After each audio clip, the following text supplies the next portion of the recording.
Economics of regulation. Compared to the earlier two readings in economics, this is going to be relatively short. So here is what we are going to cover: a basic overview of regulation, regulation of commerce, regulation of financial markets. Since we are preparing for the CFA exam, there is a separate section on the regulation of financial markets. A few words on cost-benefit analysis of regulation, and finally analysis of regulation. The introduction simply sets the context for this reading, and the basic idea is that regulation can have an impact on the macroeconomic picture. It can have an impact on a particular industry, and regulation can also have an impact on specific companies. And hence, from an analyst perspective, it is important to understand the sorts of regulations that are in place, the sorts of regulations that might be enforced, and the impact of those regulations on the companies or entities that are being analyzed. So let's now move to section 2 of the reading, which talks about the classification of regulations and regulators. There is a fair amount said in the curriculum. What I am doing here is taking out what I believe is the most important part and items that are most testable. So first, some basic thoughts on where do regulations come from? Who makes these regulations? So one entity that can make regulation, or essentially rules, is the legislative body in a country.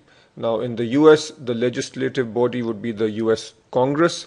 When they make laws or enact laws, those laws are called statutes. And a classic example of a recent statute is the Dodd-Frank Act, and this is mentioned quite often in this reading, so I think you need to know this particular statute. Number two, in addition to legislative bodies, we also have regulatory bodies which issue administrative regulations, and these regulatory bodies are often also responsible for implementing statutes that have been enacted by the legislative bodies. Within regulatory bodies, we can either have government agencies or independent regulators. In the US, for example, the Securities and Exchange Commission is a government agency which basically oversees the capital markets. Now, independent regulators are not part of the government, but they are recognized by the government and given authority by the government. So independent regulators also then are essentially responsible for regulating a given set of companies or industry. Now, within independent regulators, we have a category called self-regulating organizations, which I think from an exam perspective is important. There are several questions in the curriculum on self-regulating organizations, so I will cover this separately on the next slide. Now, moving on and talking about regulations, sometimes a law or a regulation might require some interpretation. That interpretation is provided by the courts, and the interpretation that comes from the court on either a statute or on an administrative regulation, that interpretation in essence becomes the law. So when this process takes place through a court, then the court's interpretation essentially is called judicial law. In terms of different kinds of laws, we have either substantive laws or procedural laws. A substantive law focuses on the rights and responsibilities of entities and the relationship between entities. A procedural law focuses on protection and enforcement of substantive laws. Now, the curriculum doesn't spend much time giving examples on substantive law and procedural law, So I would just take these definitions and remember them. Now, in terms of self-regulating organizations or SROs, these essentially represent a given set of entities or members, and SROs also regulate members. So, some examples of SROs. In the US, a major example is the Financial Industry Regulatory Authority, or FINRA.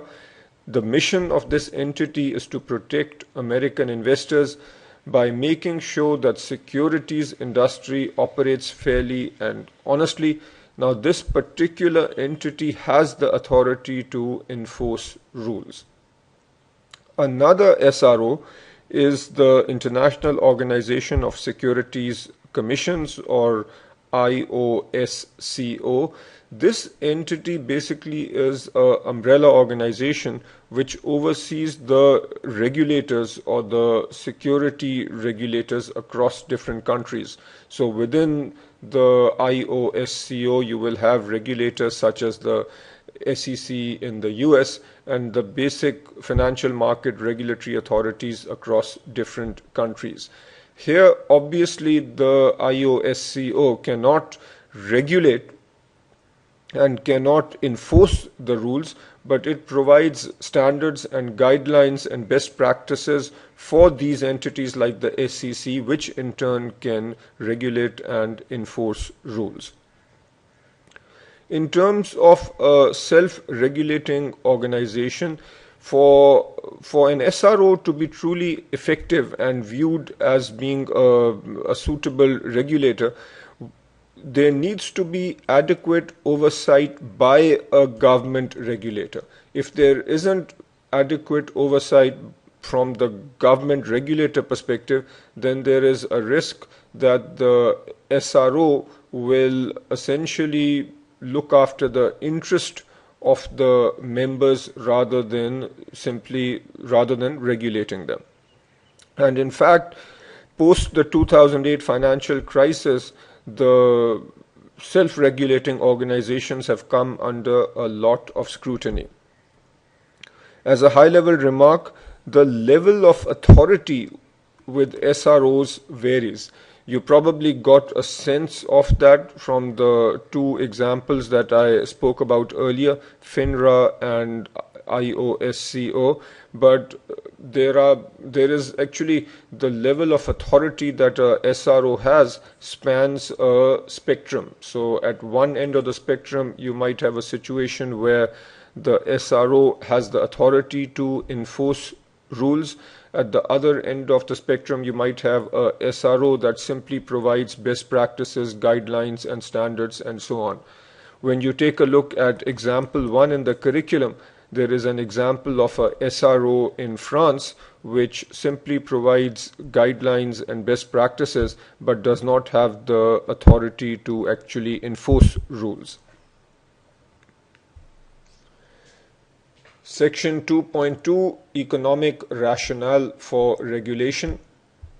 The basic point made in this section is that in a market where we have externalities and informational efficiencies, that is what creates the need for regulation.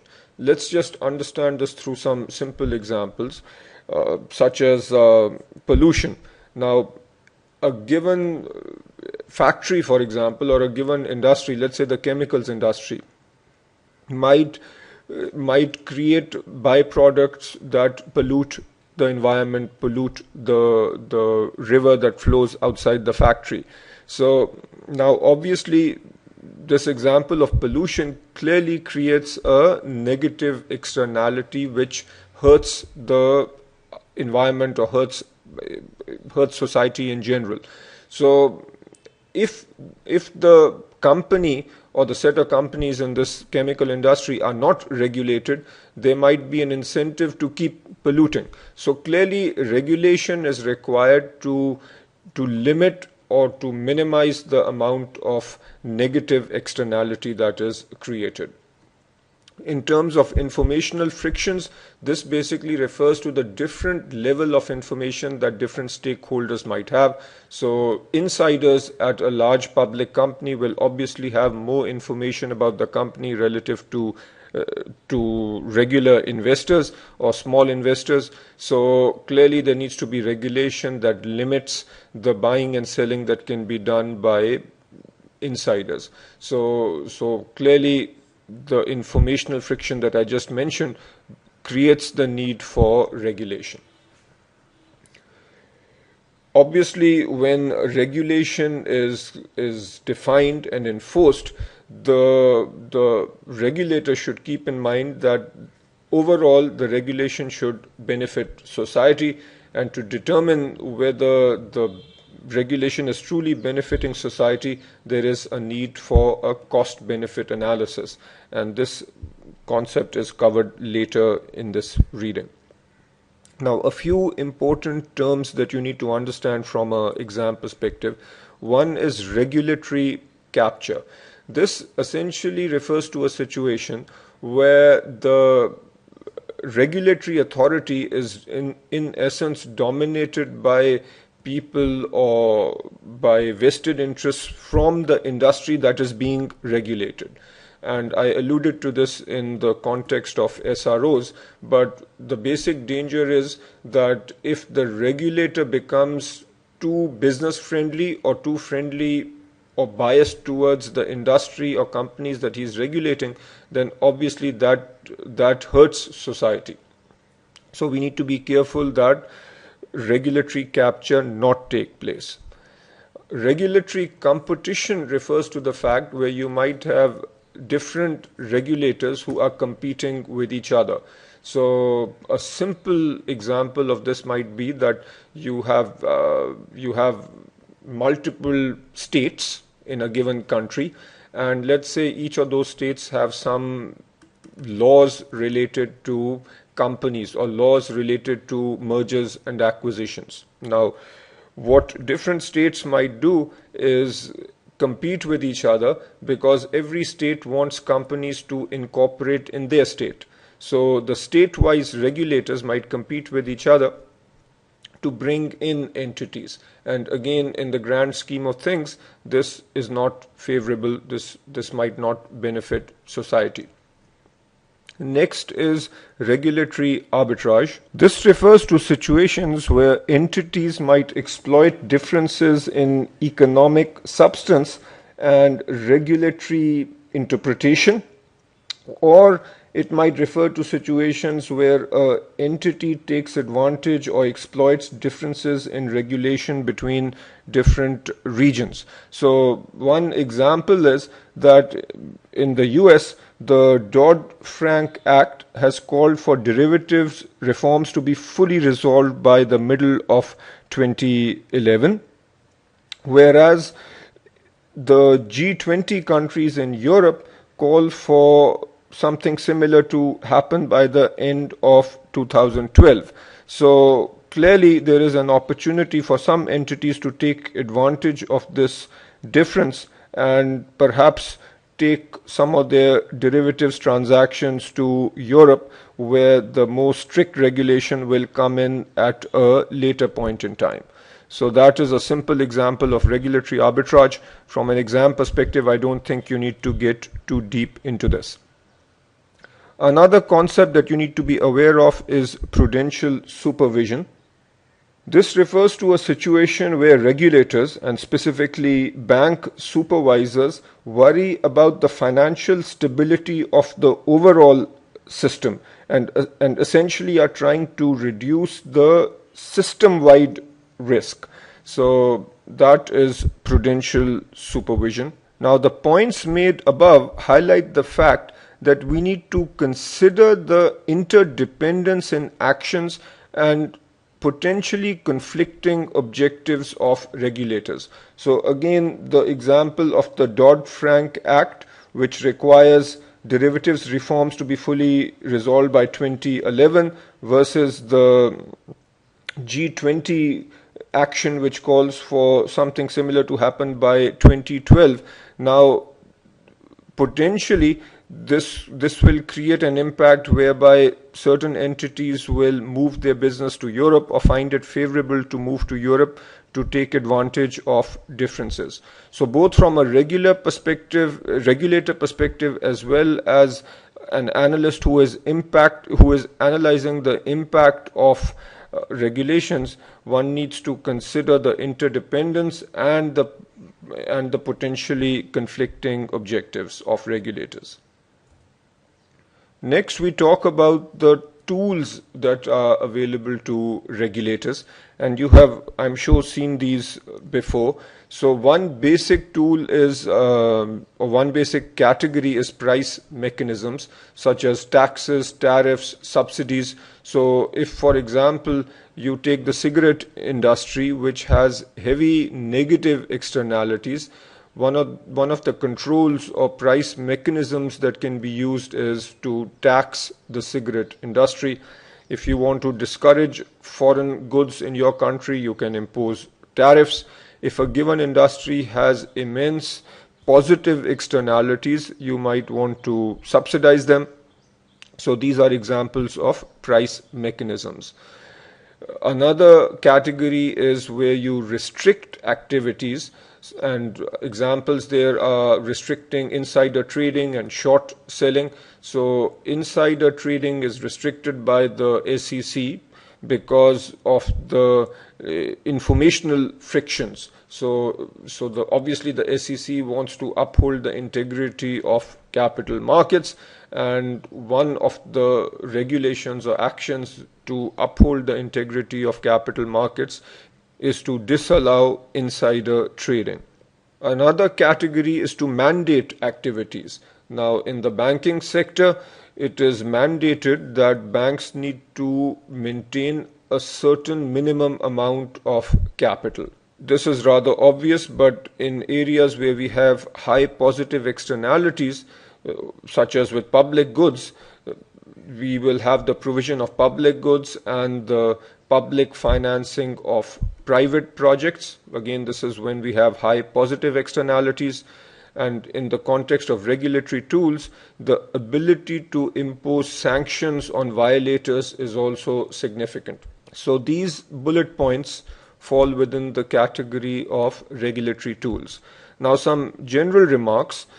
Lawmakers need to worry about systematic risk and financial contagion. Systematic risk refers to the risk associated with the overall financial system. Now, if a particular entity such as AIG is at risk or has an issue, given the importance of that entity in the financial system and the fact that if a large company such as AIG gets into trouble, the potential impact that will have on the whole financial system, that is an example of systematic risk. And lawmakers need to worry about how to minimize this risk. Financial contagion refers to a situation where the financial issues or problems in one region can carry over to other regions. So again, the basic point is that lawmakers need to worry about these elements and worry about how to mitigate them.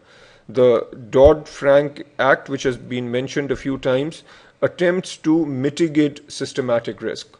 The derivatives example that I gave earlier is just one element within the Dodd-Frank Act. So the guiding principles are as follows: to maintain a stable regulatory environment. Now, stable doesn't mean that the regulatory environment does not change. It simply means that regulations should be predictable. In other words, we should not have regulations that take the industry or society by surprise, because that creates uncertainty. So regulations should be predictable, they should be effective. So whatever the objective of that regulation is, those objectives should be met. That's what makes the regulation effective. They should be consistent over time. Again, this relates to predictable. And regulations should be enforceable. If there is a regulation that cannot be enforced, then that brings into question the value of that regulation. Now, I want you to pause this video and focus your energy on example 1. It's not very difficult. As long as you've understood the basic points covered so far and apply a little bit of common sense, you will not have any issues doing example 1. Section 3, Regulation of Commerce. Now, as you might imagine, this is a very broad area, and we really need a framework that identifies the potential areas of regulation. Now, IOSCO, which we've mentioned before, has actually created a framework which is not exhaustive, but what you see here is that proposed framework that is quite useful both for regulators as well as analysts who are evaluating the potential impact of regulation. So this framework talks about the different areas that should be considered when regulations are being enacted. So we need to consider company law related items, the commercial code, taxation, bankruptcy and insolvency laws, competition laws. So obviously we want to prevent anti-competitive practices and so on.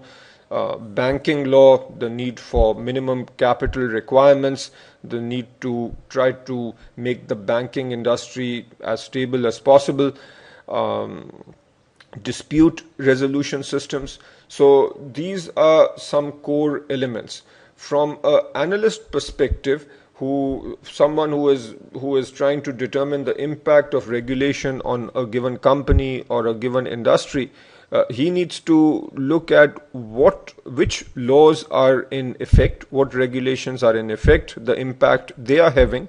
And if he is looking at a framework such as this, he might, for example, notice that in a given country, competitive laws are possibly missing, and he needs to evaluate the likelihood of these laws coming into effect at a later point in time, and then the impact that this would have on the entities that he is studying.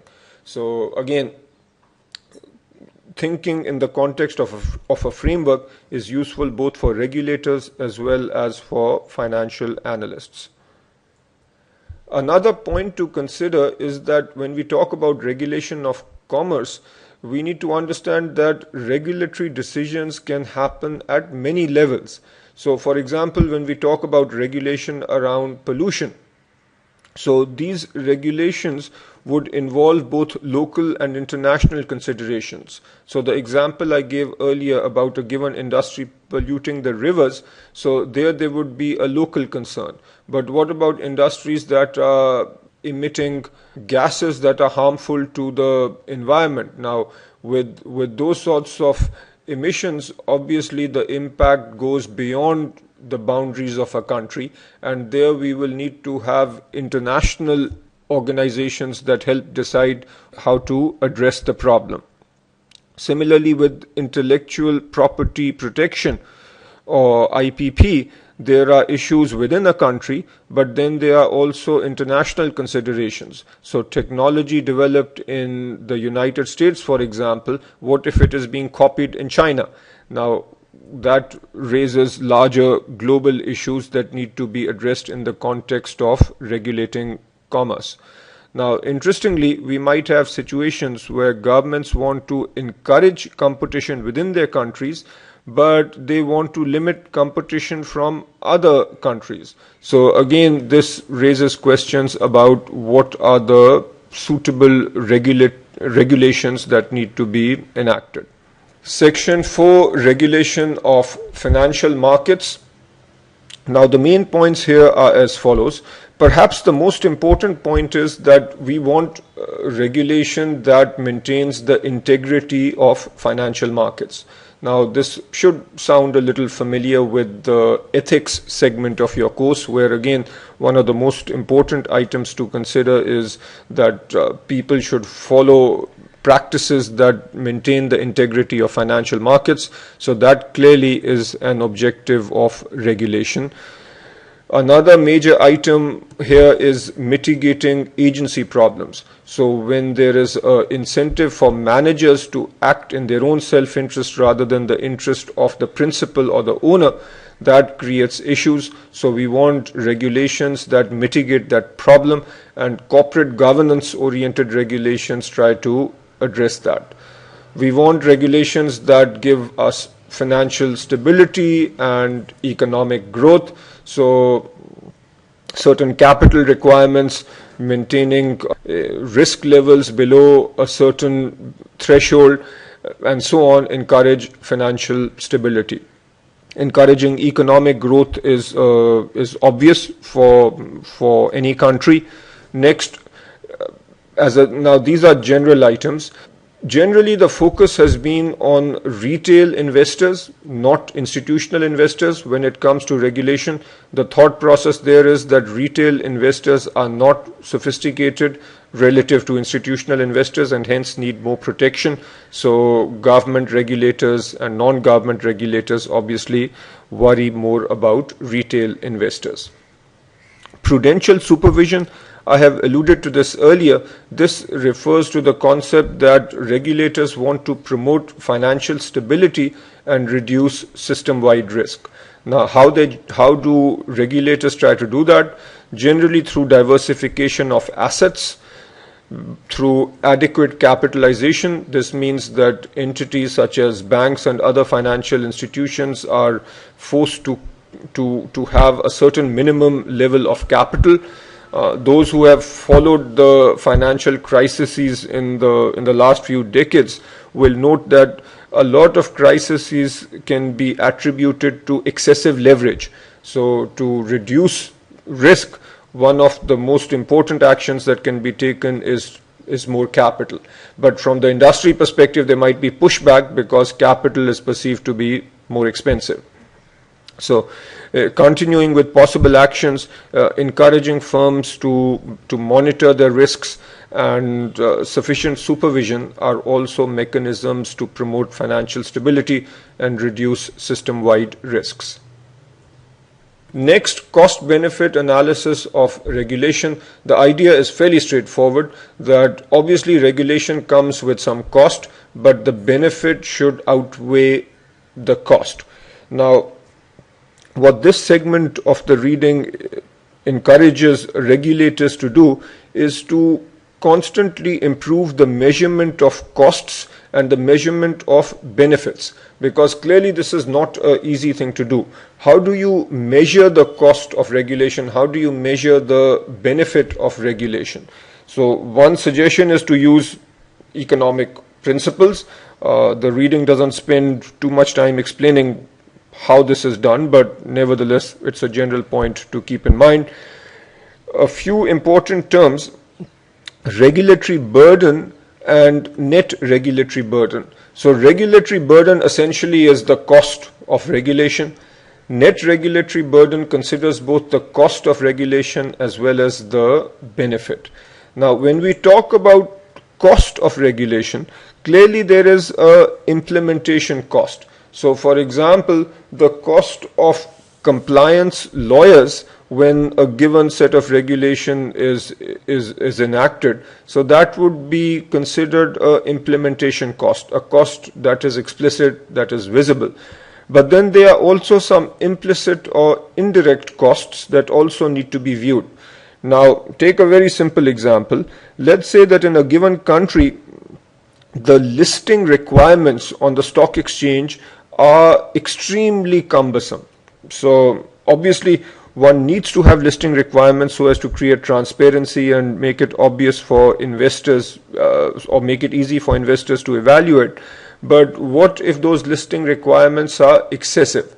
Now, there will be some cost associated with paying lawyers to help out, but an indirect cost might be that a lot of companies will decide not to list. So when regulation is being considered, one should also try to estimate the indirect costs. Unanticipated costs means that the costs that, as the term implies, goes beyond what was anticipated. So for example, if a regulation is being enacted and the anticipation or expectation is that X number of additional lawyers will be needed. But if it turns out that once the law is enacted, we really have 10x lawyers who are needed. So that extra 9x would be unanticipated costs. Now, given the possibility for unanticipated costs, clearly it makes sense to also do some retrospective analysis. What this means essentially is you have enacted some regulation, you then on a periodic basis need to go back and look at whether that regulation actually had the desired effect, whether the cost was along the lines of what you had estimated, and so on. Now, this also brings up the point of sunset provisions, which has been recommended by some people. Basically, a sunset provision says that when a law is enacted, there should be a provision that says that this law will automatically terminate at a given point in time, or more precisely, that after, let's say, 5 years, the law needs to be reconsidered. So this will enforce the lawmaker to consider the cost benefit over the 5 years, and only if the cost benefit is positive or is acceptable is this law essentially re-enacted. And now section 6, analysis of regulation. This is a somewhat long section in the reading, but from a testability perspective, there are just a few basic points you need to know. Firstly, that as an analyst, when you evaluate regulation, you should evaluate the impact of regulation in the context of a framework. This simply means that you need to understand what regulations are currently in place and the impact of those regulations. You also need to understand how future regulations will impact the target entities.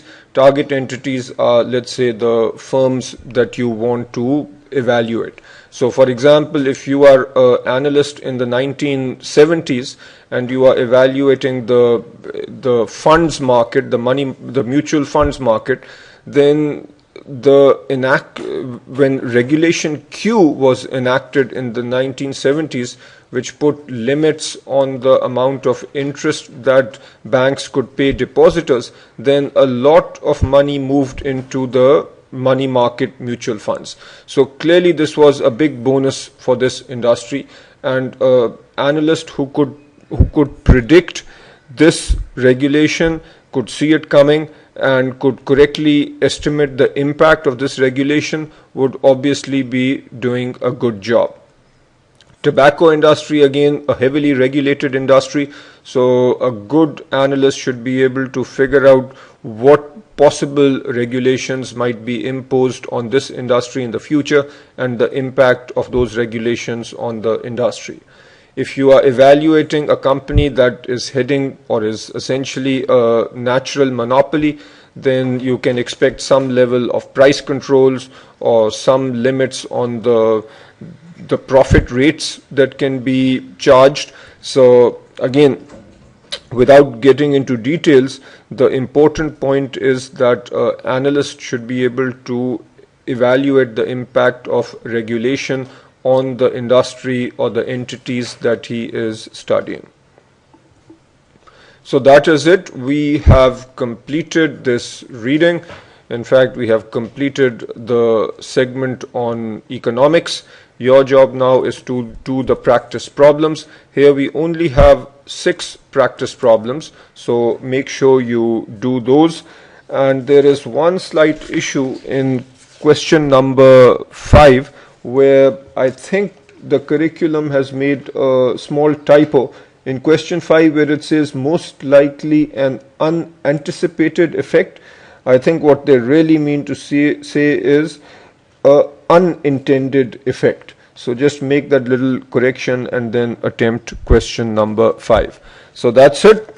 Good luck with your studies.